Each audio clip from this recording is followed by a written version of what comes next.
What do you do, though, when they won't even take your calls? Like, I mean, there was a report that came out of Arizona, to bring it back, about how Kyrsten Sinema just doesn't even take calls from organizers on the left, immigrant rights, for example, groups in Arizona. Like, how do you move the unmovable? Yeah.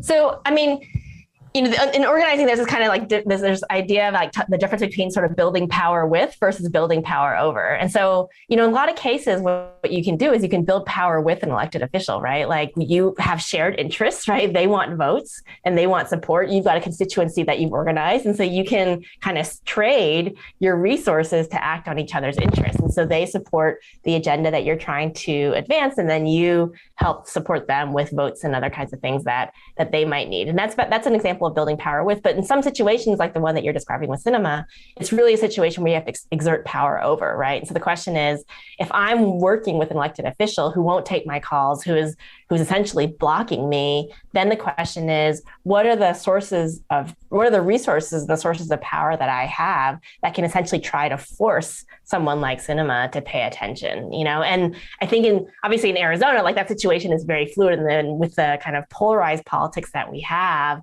it's really hard to kind of figure out how to break through. But I think one of the things that we were really struck by is that in all the organizations that we studied, you know, these organizations were working, you know, across partisan lines, across kind of like business and not, you know, low-income communities, like all these kind of differences that we would normally think of as being opposites. And they built these coalitions in order to be able to negotiate for power in the ways that you're describing.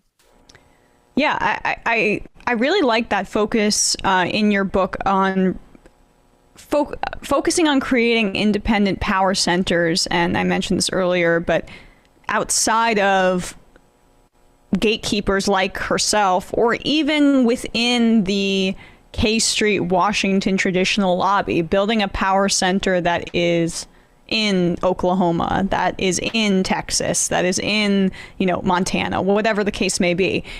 That is, I think, instrumental, but it's harder and it takes a while. Folks, there's more of what you've just saw where that came from.